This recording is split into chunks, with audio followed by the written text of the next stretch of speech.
குரு வணக்கத்துடன் இன்னைக்கு class start பண்ணிடலாம். Welcome to Mac Leaders. இன்னைக்கு 8th ஸ்டாண்டர்ட்ல இயல் 1ல சொற்பூங்கா படிக்க போறோம். இதுல வந்து நுழைவதற்கு முன் கொடுப்பாங்க இல்லையா, அதுல என்ன சொல்லியிருக்காங்கன்னா, மொழி அனைத்துமே வளரும் தன்மையுடையது. அது நமக்கே தெரியும் தானடா, எல்லா மொழியும் வந்து வளரும் தன்மையுடையது. ஒவ்வொரு மொழியிலையும் புது புது இலக்கியங்கள் வந்து தோன்றிக்கிட்டே இருக்க தான் செய்யும்.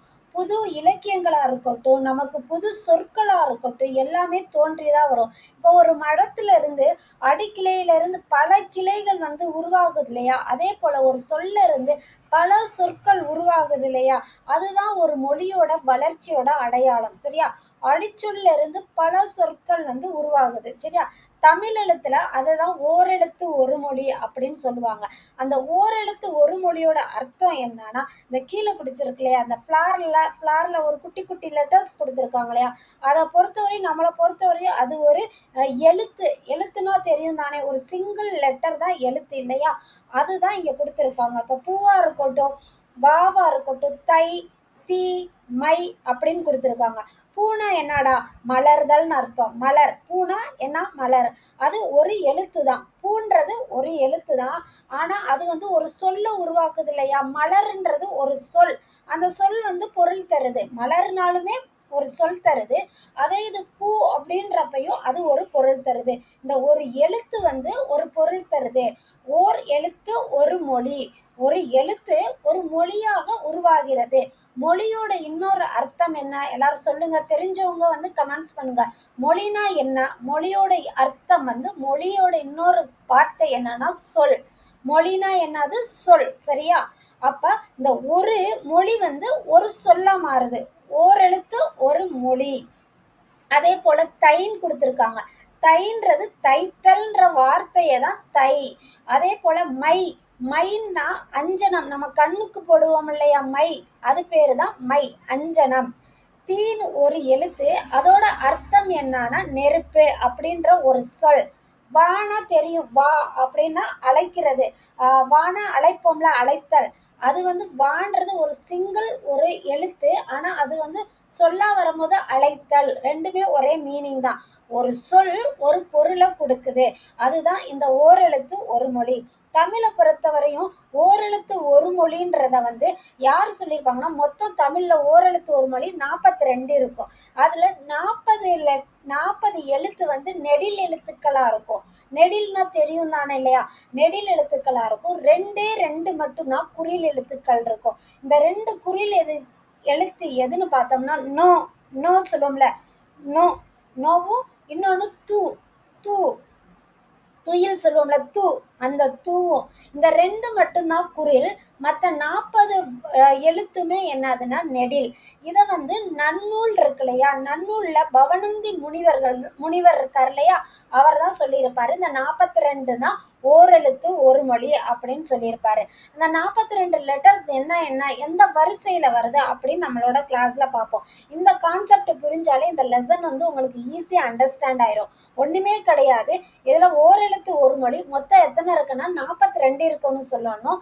40 வந்து நெடில் எழுத்தாவும், ரெண்டே ரெண்டு மட்டும்தான் குறில் எழுத்தாவும் இருக்கும். அந்த குறில் எழுத்து என்ன, நெடில் எழுத்து என்ன அப்படின்னு பார்க்கணும். இதை யார் சொல்லியிருக்காங்கன்னு பார்த்தோம்னா, பவனந்தி அடிகள் சொல்லியிருப்பாங்க. பவனந்தி முனிவரை பத்தி இங்க சொல்லியிருக்க மாட்டாங்க உங்களுக்கு. நன்னூலார் சொல்லியிருப்பாங்க. நன்னூல் எழுதினது யாரு, பவனந்தி முனிவர் தானே. ஸோ நன்னூல் சொல்லியிருப்பாங்க. ஓகேவா? நன்னூல்ல இது எழுதியிருப்பாரு. Okay, right. இப்ப இருந்து இதை அதை தான் உங்களுக்கு கண்டென்ட்டா என்ன சொல்லியிருக்காங்க. இப்ப மலையில இருந்து ஒரு கல் உருண்டு கீழே வருது பூமிக்கு, பாறையா உருண்டு வரும்போது அது அங்கங்க சின்ன சின்ன கல்லா உடையும். அது இன்னும் மலையில இந்த மலைச்சரிவுலலாம் இருந்து வெள்ளம் அடிச்சு வரும்போது அது இன்னும் படிக்கட்டு கல்லெல்லாம் நுணுங்கி பொடி பொடியா மாறும். அதே அதே அந்த கல் வந்து மணல் வெளியில இப்படிலாம் வரும்போது உதிரி உதிரியா கல்லா இன்னும் மாறும். அதே போல கடல் பக்கம் அந்த அந்த பாறை எங்க ஸ்டார்ட் ஆகுது, மலை உச்சியில இருந்து விழுகிற ஒரு பாறை, ஒரு கல்லு, இந்த மாதிரி ஒவ்வொரு மாற்றங்கள் அடைஞ்சு அடைஞ்சு அடைஞ்சு இப்ப கடல் பகுதியில கிடைக்கும் போது நொய் மணலா வந்து பார்க்கும். அப்படின்னு நமக்கு கடல்ல போனீங்கன்னா தெரியும்ல, மணல் வந்து ரொம்ப சாஃப்டா நொர நொறன்னு ஒரு மாதிரி ரொம்ப சாஃப்டா இருக்கும் இல்லையா, அந்த அந்த பாறையோட அந்த கல்லோட பாகமே அதுல தெரியாத அளவுக்கு சாஃப்ட்னஸ் ஆகி அது வந்து அது என்ன செஞ்சிடும், காலப்போக்கில் அது வந்து சிதவடைஞ்சு இப்படி மண்ணா மாறுது. அதே போல மொழியுமே என்ன செய்யறாங்க, மாறி இப்படி வந்து உயிரோட்டம் என்ன சொல்லலாம், அப்படி நொய்வடையாம, ஆனா இதுக்கு மாறாக மொழி என்ன செய்யுது, உயிரோட்டமா மாறுது இல்லையா? சொல் தோன்றிய காலம் வந்து இயக்கம் ஆகியவற்றால் சொல்லும் தேய்மானம் அடையும். ஆனா வந்து என்னது மொழி வந்து முழுமையை அடைஞ்சு போகாது இல்லையா? தேய்மானம் ஏன்னா என்ன செய்யலாம், தேய்தல் அடையும் சரியா? ஒரு மொழியா இருக்கட்டும் காலப்போக்கில என்ன செய்யும், தேய்தல் அடையுமே தவிர அது என்ன செய்யாது, மாறாது அப்படி சொல்லியிருக்காங்க. தமிழ் மொழியை வந்து பழங்காலத்துல இருந்து நம்ம தமிழ் மொழியை யூஸ் பண்ணிக்கிட்டே வர்றோம். அதுதான் தமிழ் மொழியோட ஒரு சிறப்பு என்னன்னா, அப்பையில இருந்து இப்ப வரையும் நம்ம தமிழ் மொழியை வந்து பல நூற்றாண்டுகள் ஆனாலும் பேசுறோம். ஆனா பல பல தொன்மையான மொழிகள் வேற மொழிகள் இருக்கும் இல்லையா? தமிழ் மொழியை விட்டுட்டு பல தொன்மையான மொழிகளை வந்து ஒரு நூற்றாண்டோ அதுக்கு முன்னாடி உள்ள நூற்றாண்டோ எடுத்து கேட்கும் போது அவங்களுக்கு ஏட்டில் இருக்கிறத எழுத தெரியுமே தவிர அதை ரீட் பண்றதுக்கோ அதை வந்து சொல்லி புரிய வைக்கிறதுக்கோ வந்து அந்த லாங்குவேஜ் வந்து அவங்களால முடியாது. ஆனால் தமிழ் மொழியை மட்டும் தெரியும். தமிழ் மொழியை கற்றறிந்த தமிழர்களும் தமிழ் பற்று உள்ளவங்கள்ட்டையும் கொண்டு வந்து எத்தனை நூற்றாண்டுகளுக்கு முன்னாடி உள்ள லெட்டர்ஸாக இருக்கட்டும் அதை இன்னும் கொடுத்தாலுமே தமிழ் மொழியை அவங்களால ரீட் பண்ண முடியும். இதுல இருந்து என்ன தெரியுதுன்னு பார்த்தோம்னா தமிழ் மொழி வந்து செந்தமிழாகவும் உயிரோட்டம் உள்ள தமிழாகவும் இருந்து வருகிறது. அப்படிதான் ரைட்டா? இன்னையுமே ஓலைச்சுவடிகள்லாம் ரீட் பண்றவங்க இருக்குங்க தானே செய்வாங்க. எத்தனை நூற்றாண்டுகளுக்கு முன்னாடி எழுதின லெட்டர்ஸா இருக்கட்டும் தமிழை வந்து ரீட் பண்றதுக்கு நமக்கு அதுக்குரிய தமிழ் பற்று உள்ளவங்களும் இருக்காங்க, அதுக்குரிய தமிழ் அறிஞர்களும் என்ன செய்யதான் இருக்காங்க, இருக்கதான் செய்றாங்க. அதை எங்களால படிக்க முடியாதுன்னு நம்ம இந்நாள் வரையுமே யாருமே சொன்னது கிடையாது. அதுல இதுதான் வந்து உங்களுக்கு கண்டென்ட்டா கொஞ்சம் கொஞ்சமா கொடுத்துருக்காங்க, புரியுற மாதிரி கொடுத்துருக்காங்க. தமிழ்ல சொல் என்பதற்கு என்ன இருந்தது, நெல்லுன்னு பேர் இருந்தது. இந்த நெல் வந்து மருவி சொல்லுவாங்களா, கொஞ்சம் கொஞ்சமா மாறி சொன்றி சோறுன்னு அந்த அது வகையில தான் வந்திருக்கு சரியா? நெல்லுல பதர் இருக்கும், ஆனா நம்ம தமிழ் சொல்லுல வந்து பதர் இருக்காது. எல்லாம் சொல்லுமே ஒரு பொருள் கண்டிப்பா கொடுக்கும். எந்த ஒரு சொல்லா இருந்தாலும் அந்த சொல்லுல ஒரு வந்து பொருள் இருக்கும் அப்படின்னு யார் சொல்றாருன்னா தொல்காப்பியர் சொல்றாரு. தொல்காப்பியர் தெரியும் தானே, யாரு, இலக்கணம் தானே, ரைட்? மொழி என்பதற்கு சொல் என்பது பொருள். நான் ஆல்ரெடி சொன்னதுதான், மொழி என்பதற்கு சொல் என்பது பொருள். ஸோ அந்த மொழியை வந்து 3 தான் பிரிச்சிருக்காங்க. ஓரெழுத்து ஒரு மொழி, அதாவது ஒரே எழுத்து ஒரு பொருள் தரும். ஈரெழுத்து மொழி, 2க்கு மேற்பட்ட எழுத்துக்கள் உடைய மொழி. அதாவது ஒரே ஒரு எழுத்து ஒரு சொல் தருது, 2 எழுத்து சேர்ந்து ஒரு சொல் தருது, 2க்கு மேற்பட்ட எழுத்துகள் சேர்ந்து ஒரு சொல் தருது.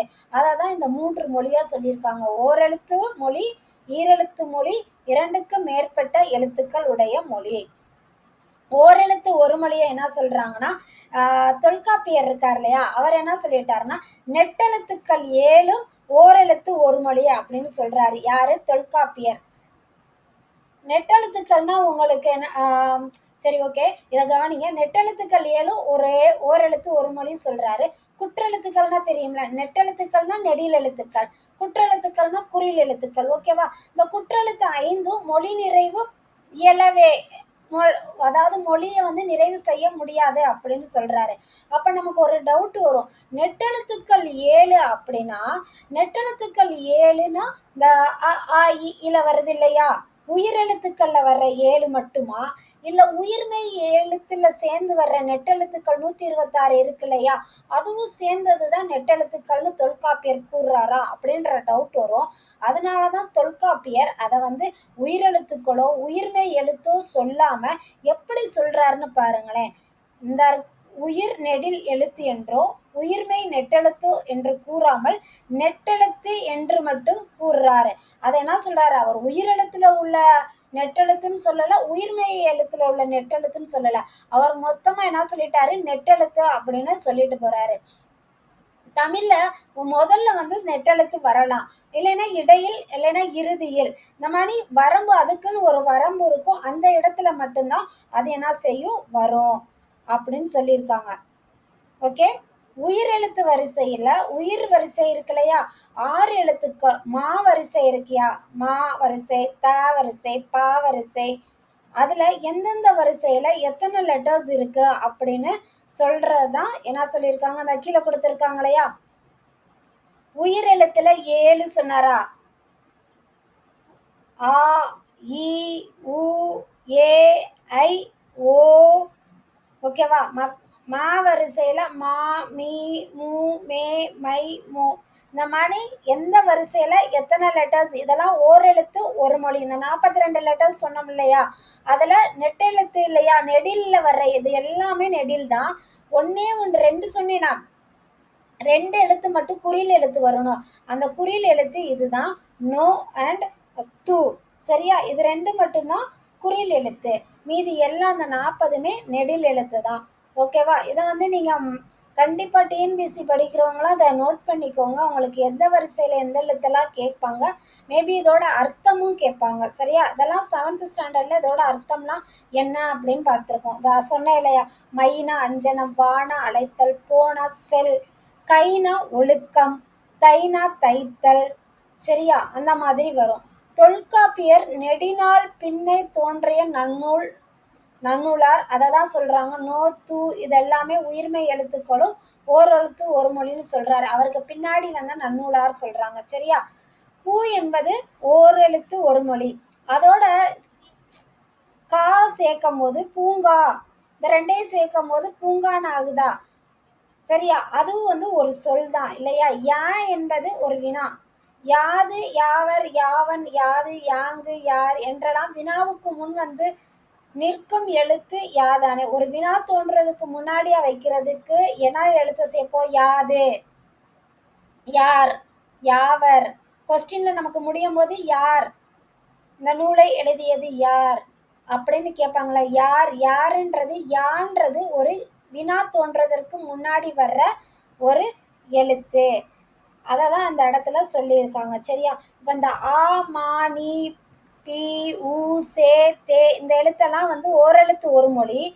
பூங்கான்ற லெட்டர் இணைஞ்சது மாதிரி இந்த ஆவும் மாவும் சேர்ந்து ஆமா என்னும் கலைச்சொல் வடிவம் கொண்டமை பண்டை காலத்திலே உண்டு.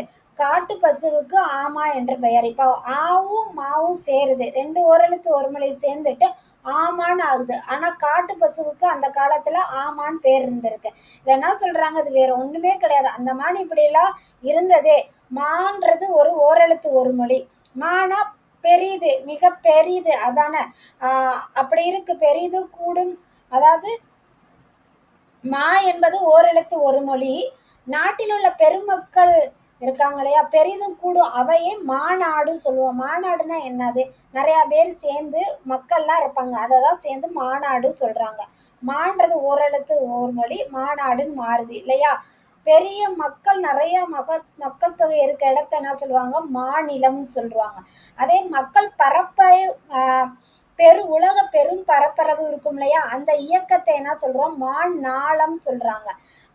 கொஞ்சம் என்ன சொல்ல, கொஞ்சம் மாநிறம் கலர் கொஞ்சம் இதா இருக்கும் இல்லையா? அவங்கள என்ன சொல்லுவாங்க? மாநிறம் சொல்லுவாங்க. சரியா? அந்த மான்றது இதெல்லாம் முன்னாடி இந்த வேர்டு ஸ்டார்ட் ஆகும்போது, இந்த எழுத்து, இந்த வேர்டு, இந்த சொல் ஸ்டார்ட் ஆகும்போது முன்னாடி வருது இந்த ஓரெழுத்து ஒரு மொழி. அதே இது இந்த அரிமா, பரிமா, அடுத்து என்ன பண்றாங்க? நரிமா, வரிமா, கரிமா இந்த சொல்லலாம் விலங்கின பேர். அதுலலாம் மா எங்க போட்டிருக்காங்கப்பா? கடைசியில வருது. ஓகேவா? அந்த ஓரெழுத்து ஒரு மொழி கடைசியா முடியுது. இதே போல முன்னாடி வரும், கடைசியிலே வரும், நடுவுல இருக்கா? பாப்போமா? ஈ என்னும் பொதுப்பெயர் ஓயாது ஒலி செய்யும் ஒலிக்குறிப்பை காட்டி நிற்கிறது. மாட்டு ஈ, தேன் ஈ என்ன பகுத்து வழங்கும் வழக்கம் உள்ளது. ஈனா ஈகை, ஈகை கொடுப்போம் இல்லையா? அதை தான் சொல்றாங்க. ஈ என்று பல்லை காட்டாதே என்று அறிவுரை கூறுவது உண்டு. அதை தான் என்ன சொல்லியிருக்காங்க சொல்றாங்க. இப்படி ஒவ்வொரு நாள் அருவிதான் இந்த மாதிரி வந்திருக்கு. என்னதான் இப்படி சொல் மாறி வந்தாலும் இப்ப வந்து என்ன ஆகுது? இதை ரீட் பண்ணீங்களா உங்களுக்கு அர்த்தம் புரிஞ்சிடும். அதெல்லாம் ஓரெழுத்து ஒரு மொழியில வருதுலா? இப்ப தொலைவில் ஒரு பையன் அவங்க தூரத்துல நிக்கிறாங்கன்னு வச்சுக்கோங்களேன். அவங்கள நம்ம எப்படி கூப்பிடுவோம்? ஏன்னு கூப்பிடுவோம். இந்த ஏன்றது கூடு, என்னோடு கூடு, பொருந்து, சேர்ன்ற பொருள் தான் அதுக்கு இருந்துச்சு. நாளடைவில் அது என்ன ஆயிருச்சு? ஏனாகி அம்பை ஏவுதல் தான் ஏவுதல்னு சொல்லுவாங்க. அம்பு விடுதல். இப்ப ஏவும் அம்பு தான் ஏ ஆயிருச்சு. விரைந்து அம்பு செல்வது போல உரிய கடமை, அம்பு விரைந்து செல்வது போல அந்த செயலை செய்யறவங்கள வந்து ஏவலன்னு சொல்றாங்க. அம்பு விடும் கலையை ஏக்கலைன்னு சொல்லுவாங்க. அதில் வல்லவனை ஏக்கலைவன் சொல்லுவாங்க. இப்ப என்ன ஆயிருச்சு?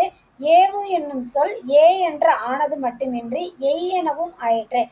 ஏவு அப்படின்றது இப்ப புரிஞ்சிருச்சா? ஏவுனா எங்க இருந்து என்னோட சேரு, பொருந்து, சேர் இல்லைன்னா கூடுன்ற சொல் கொஞ்சம் கொஞ்சமா மாறி இப்ப ஏன்னு வந்து முடியுது, ஏ முடியுது, அடுத்து எய்ன்னு முடியுது. அடுத்து அதே போல ஏவுகின்ற அம்பை போல் கூர்மை உடைய முள்ளம்பன்றியின் பெயர் பழம்பெயர். முள்ளம்பன்றியோட பழம்பெயர் என்னது? எய்ப்பன்றி. எய்பவர் தான் எய்னர்ன்றுவோம். அதே பொம்பளை பிள்ளைகளா இருப்பாங்களா கேர்ள்ஸை வந்து மகளிரை எய்னியர் அப்படின்னு சொல்லுவாங்க. சங்கப்புலவர்களில் எய்னனாயிரும் உலர், எய்னியாயிரும் உலர். அதான் சொல்றாங்களா, ஜென்ஸை வந்து ஆண்களை வந்து எய்னர் சொல்லுவாங்க, மகளிரை வந்து எய்னியர் அப்படின்னு சொல்லுவாங்க. சரியா? ஓரெழுத்து ஒரு மொழி. தமிழில் ஓரெழுத்து ஒரு மொழி சொற்களின் பெருக்கம், தம் மொழியின் பழமை, உயிரோட்டம், பெருவழக்கு என்பவற்றை கையில் கனியாக காட்டும். இத்தகைய தமிழ் சொற்களை மொழிப்பற்றை மீட்டெடுத்தலே வழிகாட்டிக்கு முதல் கடமையாய் நிற்கிறது. மொழிப்பற்றுள்ள ஒருவனே மொழியை வளர்ப்பான், அதன் இனத்தை பண்பாட்டை காப்பான். அது ஆக்சுவலாக என்ன சொல்றாங்க, தமிழ் மொழியை நேசிக்கிற எல்லாருமே தமிழ் என்ன செய்வோம், மொழிப்பற்று. தமிழ் மட்டும் கிடையாது, எந்த ஒரு லாங்குவேஜாக இருக்கட்டும், அதை நேசிக்கிறவங்கனால மட்டுமே அதை என்ன செய்ய முடிவாங்க, வளர்ப்பாங்க. அந்த இனத்தையே வந்து என்ன செய்வாங்க, அந்த பண்பாட்டை ஒழுக்கம் சொல்கிறோம் இல்லையா, அதை காப்பாங்க சொல்லியிருக்காங்க. சரி, ரைட்டு. இப்போ ஃபைனலாக வந்தாச்சு லெசனோட எண்டுக்கு. நூல்வெளி. இந்த நூல்வெளி என்ன சொல்லுதுன்னு பார்த்தோம்னா, இதை யார் எழுதுனாங்க அப்படின்னு சொல்லுது. செந்தமிழ் அந்தணர் என்று அழைக்கப்படும் இளங்குமரனார் அப்படின்னு தான் எழுதியிருக்காரு. ஓகேவா? இவர் வந்து பள்ளி ஆசிரியரா பணியாற்றியவர். இவர் என்னென்னலாம் பண்ணியிருக்காரு? இவர் ஒரு நூலாசிரியர், இதழாசிரியர், உரையாசிரியர், தொகுப்பாசிரியர், பல பன்முக திறன் வந்து இவர் பெற்றிருக்காரு. நூல் எழுதுவாங்க இல்லையா நூலாசிரியர், இதழ்னா புக்கில் எழுதுவாங்க இல்லையா பத்திரிகைகள்ல இதழ்கள், அது உரையாசிரியர், தொகுப்பாசிரியர். இலக்கண வரலாறு, தமிழிசை இயக்கம், தனித்தமிழ் இயக்கம் உள்ளிட்ட பல நூல்களை இவர் என்ன செஞ்சிருக்காரு, எழுதியிருக்காரு. தேவநேயம் என்ற நூலை தொகுத்துள்ளார். இவர் திருச்சிக்கு அருகில அல்லூரில் திருவள்ளுவர் தவச்சாலையும் பாவனர் நூலகத்தையும் அமைத்துள்ளார். என்ன அமைச்சிருக்காரு? திருவள்ளுவர் தவச்சாலையும் பாவாணர் நூலகமும் அமைச்சிருக்காரு. எங்க? திருச்சிக்கு அருகே. இவரது தமிழின் தனி பெருஞ்சிறப்புகள், தமிழோட தனி பெருஞ்சிறப்புகள்ன்ற நூல்ல இருந்து இந்த செய்திகள் எல்லாம் இங்க தொகுப்பா நமக்கு கொடுக்கப்பட்டுள்ளது. இதுல ரெட் கலர் மார்க் வருது இல்லையா, அதெல்லாம் இம்பார்ட்டண்டா படிச்சுக்கோங்க.